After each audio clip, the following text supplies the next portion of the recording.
I watched Love Actually. Oh, you did? I hope you loved it. Did you love it? It was fine. Oh, my God. I'm Angela Duckworth. I'm Stephen Dubner. And you're listening to No Stupid Questions. Today on the show, how do you access creativity? There is nothing you can do to make the muse strike you and not the person who's standing next to you. Also, why are humans so bad at planning for the future? In the long run, we're all dead. Stephen, I'm going to read you a note that we received from Carolee Morrison, who really has the best question here. Hi, folks. As what we call a creative person, or God forbid, a creative, I grew up on such maxims as consistency is for small minds, so too for punctuality, better to write with the muse, only garbage comes out when you force it. However, all caps, I've been killing myself to stick to a schedule, parentheses, ugh, and parentheses, reading how the great writers woke up, et cetera, daily on schedule. Would be nice to hear your take on which is better in terms of quality, productivity, momentum, consistency, or creative spontaneity. Cheers. I love this question, as I too have thought about it for many, many years, as have, I would say, just about every writer ever and anyone who's ever done anything remotely creative. The idea of the muse, of course, has been around a long time. We certainly know it from the Greeks and the Romans. This was the idea that you're visited by a creative supernatural force, and that the muse would visit certain people at certain times or in certain conditions. I think that began to change only when we got to the Renaissance with this idea that individuals are the creative people. That said, I think a lot of people still believe in this muse idea to some degree, including Carolee, it sounds like. I know that there is research showing that some people are inherently more, quote, creative than other people, which would make perfect sense, right? People are more athletic than others. Like anything, there's going to be distribution. That said, I also think a lot of that old folk wisdom has been exploded when it comes to creativity. I personally believe that every human has within them a fairly deep reservoir of creativity if they choose to exploit it and if someone encourages them to exploit it. But that gets then to the question of how to do that. And I would turn this question back on you, Angela. You know, one of the central arguments about education in the 21st century is that education may teach a lot of people a lot of things, but it doesn't necessarily teach a lot of people very well how to think or how to think well. Or how to think creatively, especially. Exactly. You know, it sounds like Carolee was talking about writing or something that we think of as more artistic, but goodness, I wouldn't want to think about the history of science without creativity. So I think we really should think about creativity in the broadest sense of being willing to entertain and then acting upon new ideas. And so if that's how we're defining it, before we even get to the question of how you encourage it, can you talk a little bit about what you see as the degree to which modern education does encourage or not creativity? Well, Sir Ken Robinson, who's now passed away, he talked about creativity. The title of his talk was "Do Schools Kill Creativity?" I think it's still by far the number one most viewed TED Talk of all time.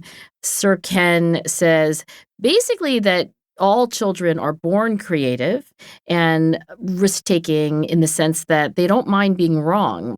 And if creativity is novelty that is useful, new solutions to problems that are better than old solutions, then what Sir Ken is saying is that children are all born with an instinct toward that. In fact, it's a necessity in the life of a child because you literally don't know what works. Yes. You don't have the received wisdom, so you're just trying things out. Like, what do I do with this? Maybe if I turn it upside down.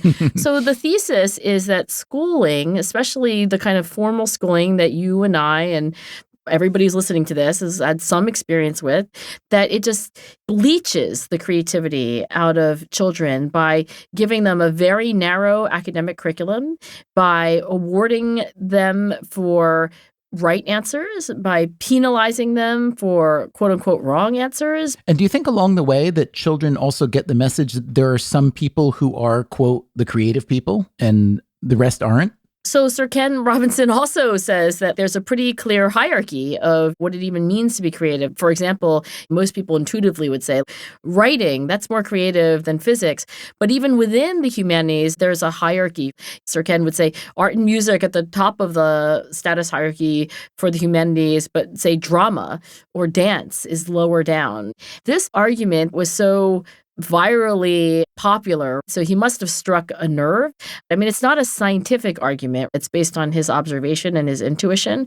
But I will say, when you look at the research on creativity and a close cousin, which is curiosity, there is some evidence that change happens when children move into formal schooling. I mean, the data are a little hard to interpret. I wish there were more data on this, but it could be that when children enter an environment where there are right answers and there are wrong answers, and your job is to get as close to 100% as possible of the quote-unquote right answers, it does change their tolerance for challenge and risk-taking and so forth. Since Carolee asked about writing per se, I will say that if you read the biographies of 100 great writers throughout history, you'll find 100 different stories of how their creativity works.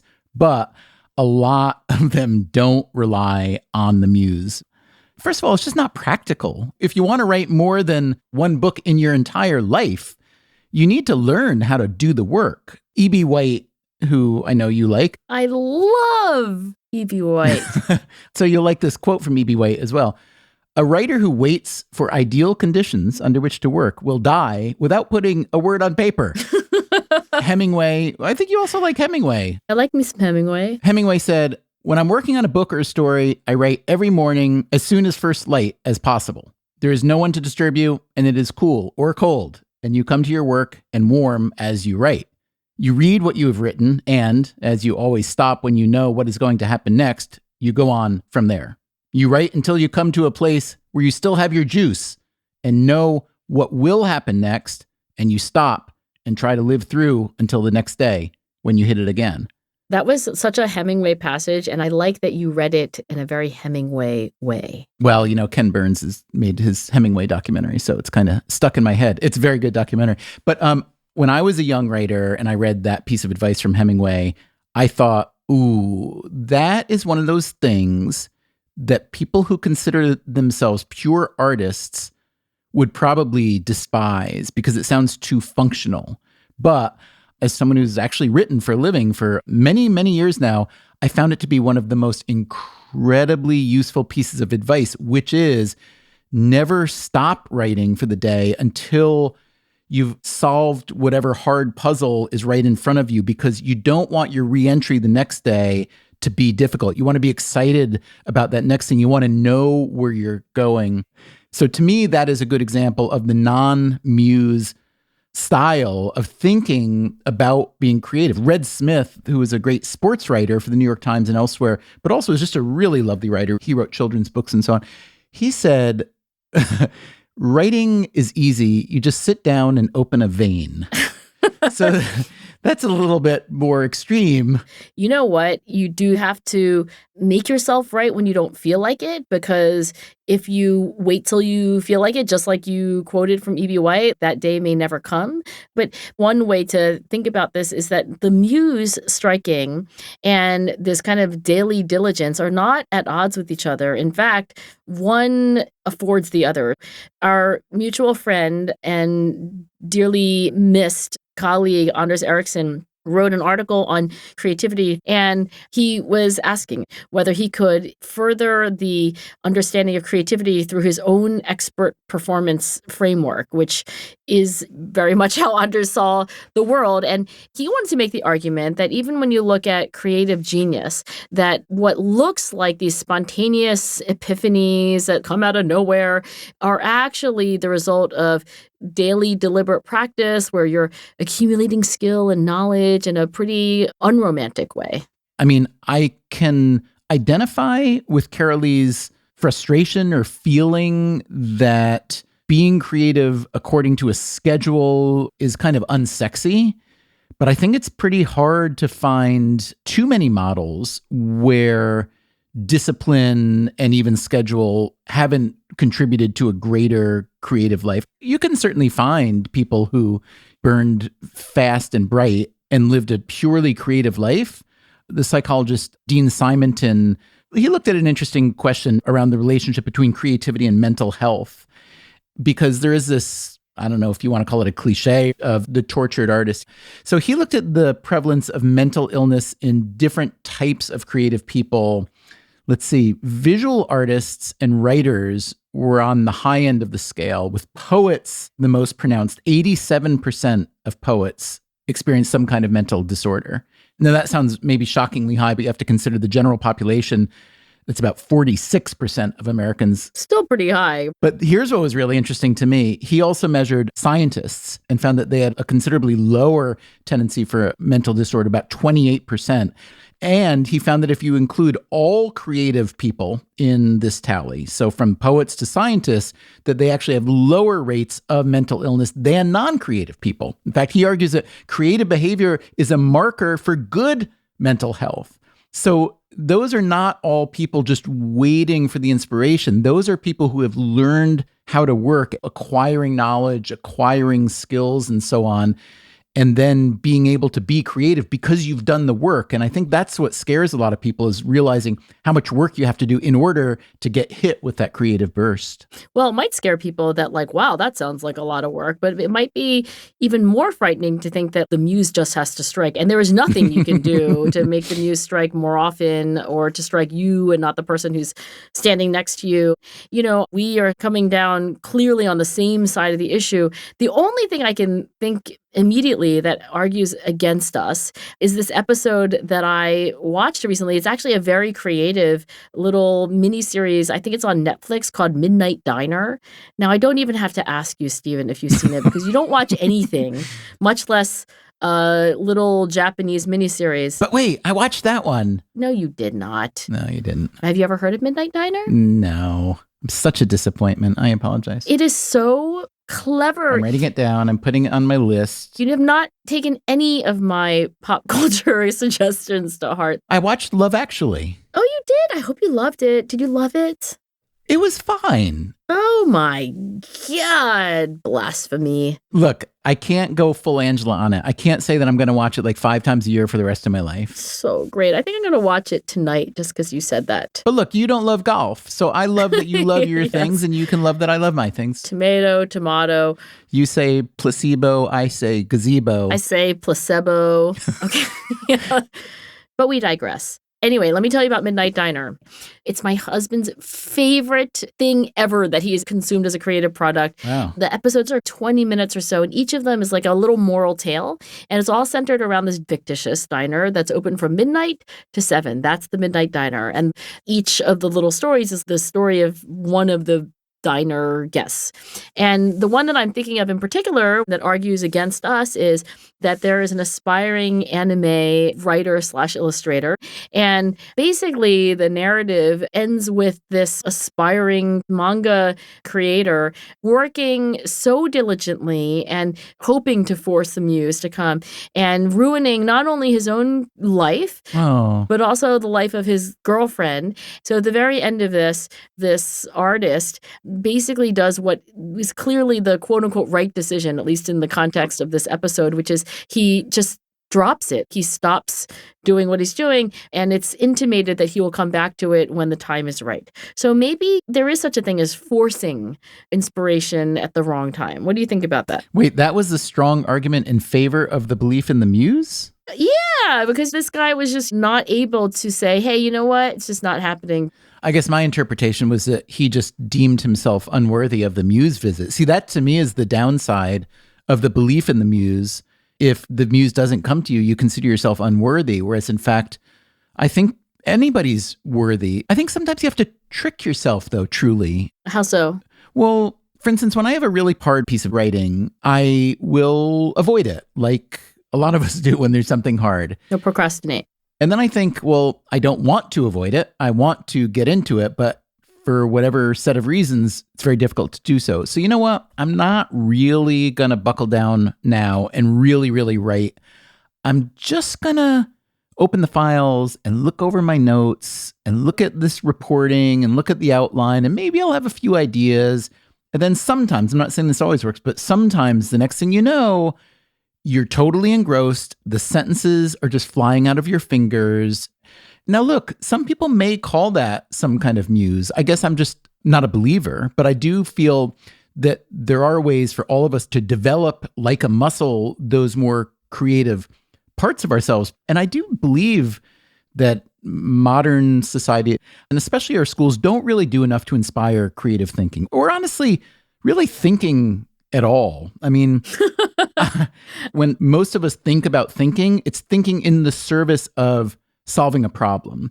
And I just mean thinking, putting yourself in a situation where you're able to let your mind wander, not necessarily without direction, but to wander off the standard path. I mean, isn't that why conversation is great? Like this, I may think about something in one way, and then you, Angie, say something that throws me off my path and leads me to think in a totally different way. And that's how ideas happen. Well, look, Carolee asked, should I stick to a schedule or should I not stick to a schedule? And what you just described, Stephen, the path-dependent, unpredictable nature of a conversation like the one we're having is a wonderful thing and leads us places that can be really wonderful and useful. But we wouldn't be having this conversation if it weren't on our schedule.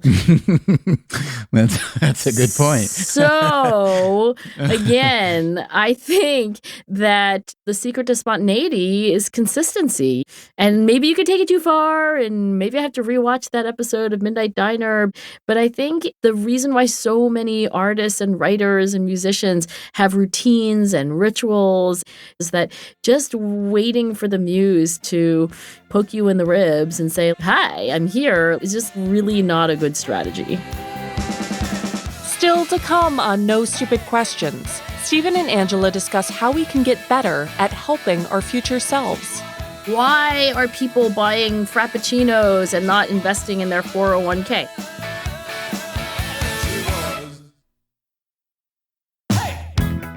Angela, when I am at the beginning of a process or a project, I am routinely unable to appreciate how much it's going to change, how long it will take, how many problems there may be along the way. I guess you just call it your basic short-sightedness. But as a result of that short-sightedness, I'll often make decisions based on what's in front of me and the expectations that I can see in the near focus, rather than how the scenario will play out over 1 or 5 or 10 years. I feel like I'm kind of looking at a dark room with a flashlight as opposed to turning on the floodlights. And I want to be better. So can you fix me, please?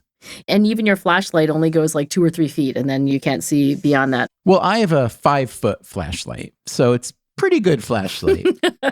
I feel like I do this a lot with friendships, actually. Even if you really like a person, sometimes there could be a little awkwardness the first, second, third, fourth encounter. It's very hard to predict how easy it will be to be with someone when you are still unknowns to each other. So I think this short-sightedness question is a good one.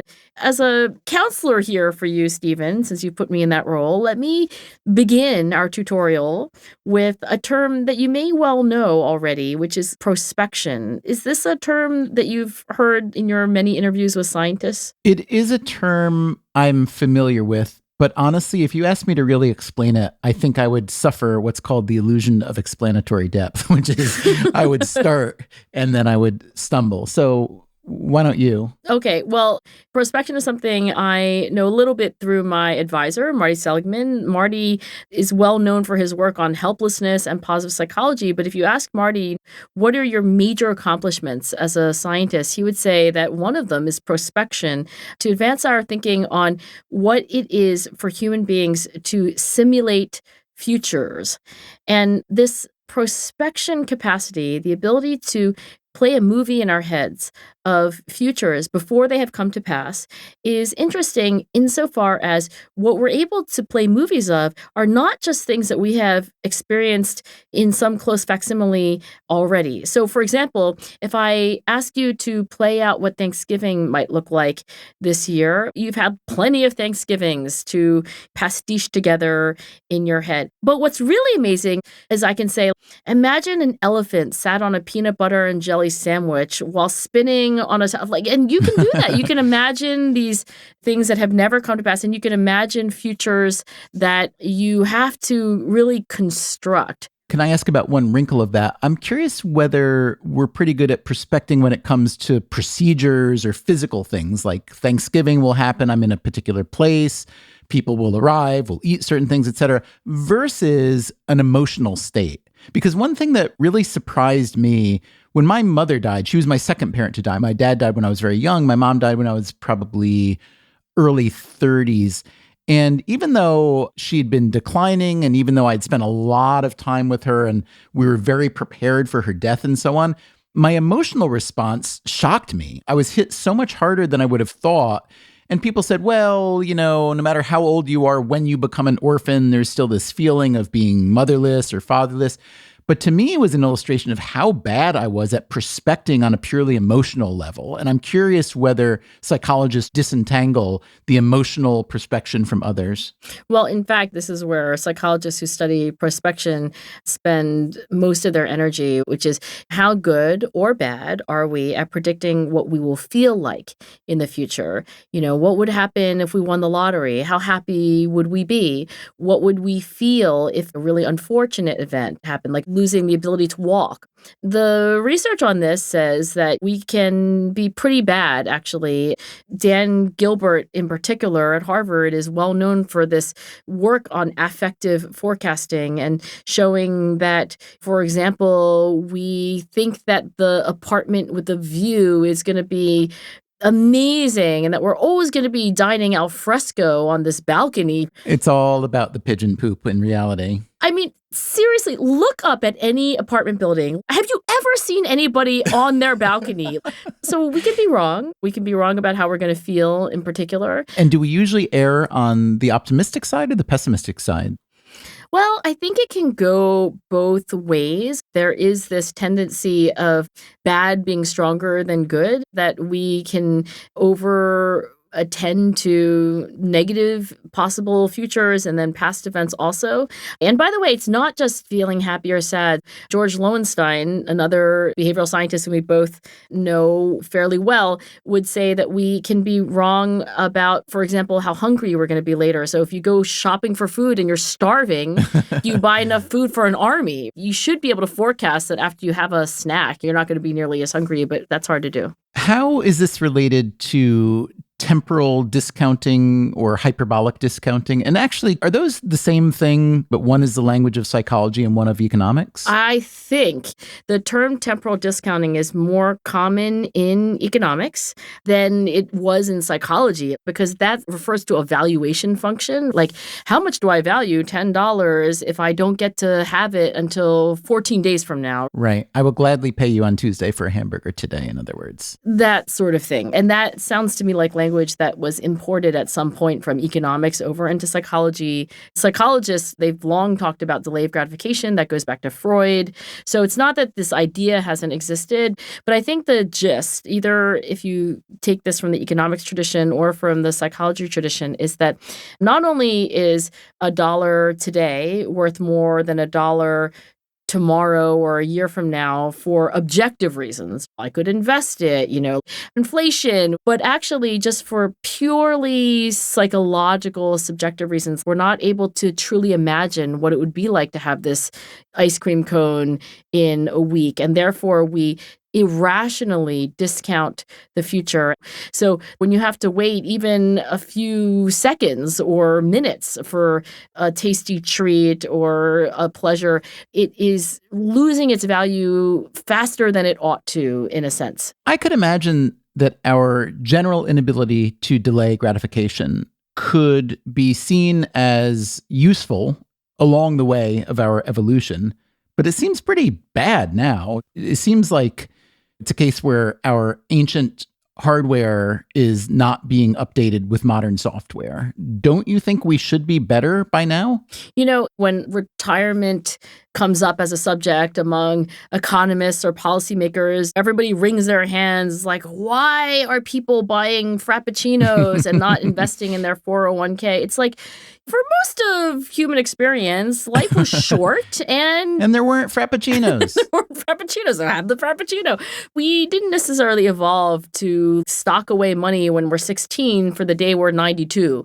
So I do think that this very feat that we can imagine any possible future and our inability to imagine the very distant future, it's understandable maybe. But also for most of humankind, there was, for instance, a moon and there was Mars, and we didn't go there. And in the last blink of an eye, we've gone there. So we're adaptable. So things change. And by the way, people read Thinking Fast and Slow and they watch a TED Talk. And I think that we are actually newly aware of these evolutionarily explicable quirks of human reasoning. And given that we know that we're myopic, given that we know we can be a little more impulsive than is good for us, we can then start to work against those tendencies. Let me ask if maybe there's a way in which my short-sightedness or myopia is actually really useful.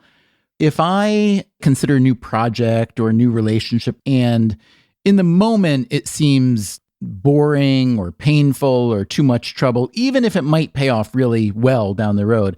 But if in the moment I decide against it, maybe on some level, that's a good thing. Maybe it's just a signal that I don't really want to do those things, or that I'm too lazy to really stick it out. So I could look at it as a plus, no? Yeah, interestingly, I think graduate students' more common error is to stick with things when they shouldn't versus the opposite. And I know that sounds crazy coming from somebody who studies grit, but recently talking with other scientists about this, we all lament the graduate student who's following not horrible, but just mediocre idea to its end, which means 4 years later, they published some paper. And I think also Michael Lewis, the author of The Big Short and Liar's Poker, I love his work. I'm also a big fan of Richard Thaler, the Nobel laureate economist. And I remember that both of these amazing people said to me, I don't really want to do things that I don't want to do. It prevents you from getting caught up in projects that are going to create opportunity costs. They prevent you from doing better things.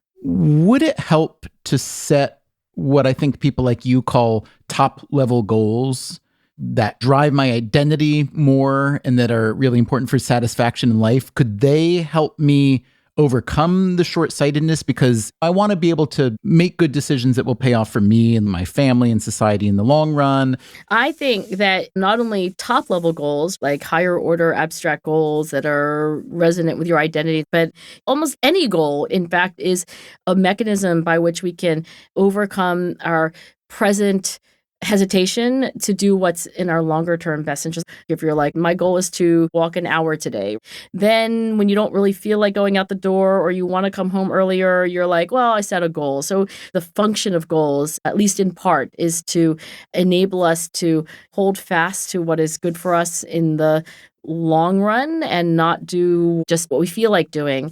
And by the way, when we set goals, whether they are long-term top-level goals or more modest goals, one of the things that research says is a helpful trick is to commit to them socially and publicly. You could make a private agreement with yourself that you're going to walk for an hour or you're going to hold fast to this project that's going to take a few years, even though it's going to have a lot of bumps in the way. But you could also tell someone else. And you don't have to tweet it necessarily, although you could. When I started graduate school, I said to Jason, don't let me quit for 10 years. And in fact, I did have my doubts during that period. And after 10 years, I was in my early years as a tenure track professor. He's like, hey, by the way, time's up. Yeah, stuck with it for 10 years. Now you can switch. And of course, at that point, I didn't want to switch at all. You know, my favorite quote about making policy now that will pay off in the long run was John Maynard Keynes, who said, in the long run, we're all dead. The idea being that, yes, long run is really important, but you also can't ignore the fact, especially if you're trying to make economic policy or healthcare policy or just good government, if there's a problem to be solved, let's get on to solving the problem. I think the issue is that there are some people who are very well equipped and educated toward being good long-term thinkers. The cliche is when you hear someone talked about as They look at life as a chess game where you can really see several moves down the road. And then most of us, and I would certainly include myself there, we try to play, I was good at saving money when I was young because it was obvious to me that that was important to do. But mostly the future is I'm there with my flashlight that really probably is only 2 or 3 feet. So aren't we well enough along as a civilization? And isn't there enough diversity? And isn't there enough technology that we can delegate most of this long-term thinking to either people or machines who are really good at it? I don't think we're going to have like an AI solution to our 10-year planning cycle, because machines too are going to have difficulty predicting the future because it's so path dependent and in the deepest sense unknowable. But in terms of life advice, I used to think that really gritty people that I study who are high achievers, that they would have these blueprints for their life that would start out at the top with this top level goal, and then there'd be your 20-year goals and your 10-year goals and your 5-year goals, all the way down to your to-do list for today. And now I think that's ridiculous. And I think that you can do the following. You can plan out the next year or 2, maybe 3, but that's a stretch of your life, because that's about as far as anybody's flashlight really goes. Beyond that, the complexity, the path dependency, who could have predicted a pandemic, all these things happen. So have a plan, but don't try to stretch that planning horizon beyond 1, 2, or 3 years. At the same time, in terms of top-level goals, I think it's helpful to have some clarity about your general interests and values. And if you navigate in the direction of these interests and values, I like writing, I like kids, I like behavioral science, then it says, hey, I should commit to this project for the next couple of years. I can do that. The 10-year commitment I made with my husband to psychology was somewhat of an exception to this. But I think in general, 2 to 3 years is about as much as anybody can handle. I like that. So embrace the reality of the uncertainty. Yeah, realize that there's a fundamental reason why you're short-sighted, and that's about the nature of reality, not about you. So this is really separating intrinsic from extrinsic. It's saying like, what's driving me? What do I want? What am I good at? What do I want to be better at? I think those interests and values that you would be navigating by, kind of like a sailor navigating by the stars, that is a pretty good description of what intrinsic motivation is, your personal interests and your core values. I am going to take that phrase, interests and values, and get it printed on my coffee mug. So I see it every morning. But then I'll probably drop the mug and break it, and then I'll have no future whatsoever.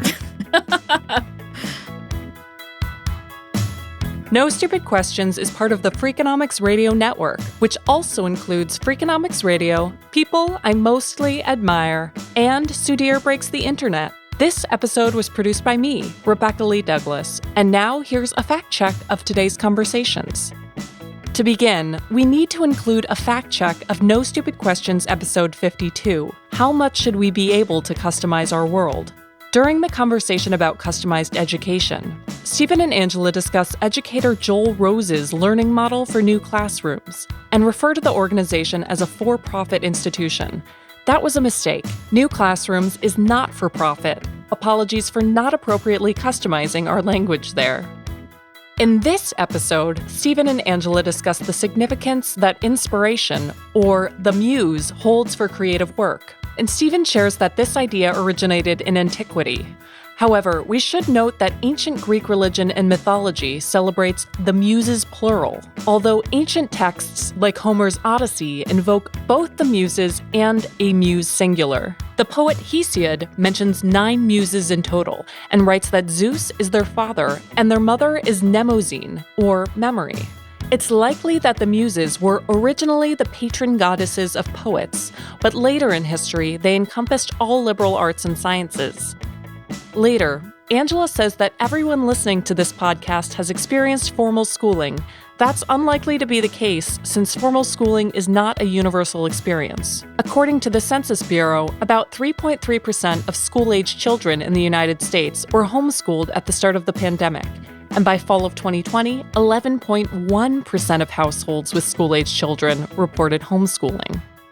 Also, Stephen says his mother died when he was in his early 30s, but in fact, he was 36 when she passed away in 1999.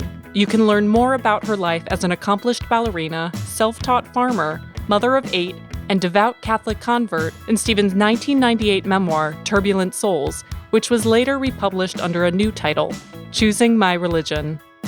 Finally, in her description of an episode of the Japanese television series Midnight Diner, Angela uses the words anime and manga interchangeably, but they're actually different types of media. Anime is animation, cartoons released on television or video. Manga is a style of Japanese comics and graphic novels. The story that Angela refers to is from Season 3, Episode 2 of Midnight Diner, and the character is an aspiring manga artist, not anime artist. Interestingly enough, Midnight Diner, the television show, is actually based on a popular manga series of the same name by the very successful author and illustrator Yalo Abe, who, unlike the character on the show, appears to have no problem accessing the Muse. That's it for the fact check. No Stupid Questions is produced by Freakonomics Radio and Stitcher. Our staff includes Allison Craiglow, Greg Rippin, Mark McCluskey, James Foster, Joel Meyer, Trisha Bobita, Zach Lipinski, Mary DeDuke, Brent Katz, Morgan Levy, Emma Terrell, Lyric Bowditch, Jasmine Klinger, and Jacob Clementi. Our theme song is And She Was by Talking Heads. Special thanks to David Byrne and Warner Chappell Music. If you'd like to listen to the show ad-free, subscribe to Stitcher Premium. You can also follow us on Twitter at NSQ_show and on Facebook at NSQ Show. If you have a question for a future episode, please email it to nsq@freakonomics.com. And if you heard Stephen or Angela reference a study, an expert, or a book that you'd like to learn more about, you can check out freakonomics.com/NSQ, where we link to all of the major references that you heard about here today. Thanks for listening. I have the craziest photo to send you. It was for the cover of Costco magazine, and the photographer didn't want to do like a normal picture. Is that you in the picture? You look like a UFC fighter. You look like a badass warrior princess. You can see why Costco did not choose to put it on the cover of their magazine. The Freakonomics Radio Network. Stitcher.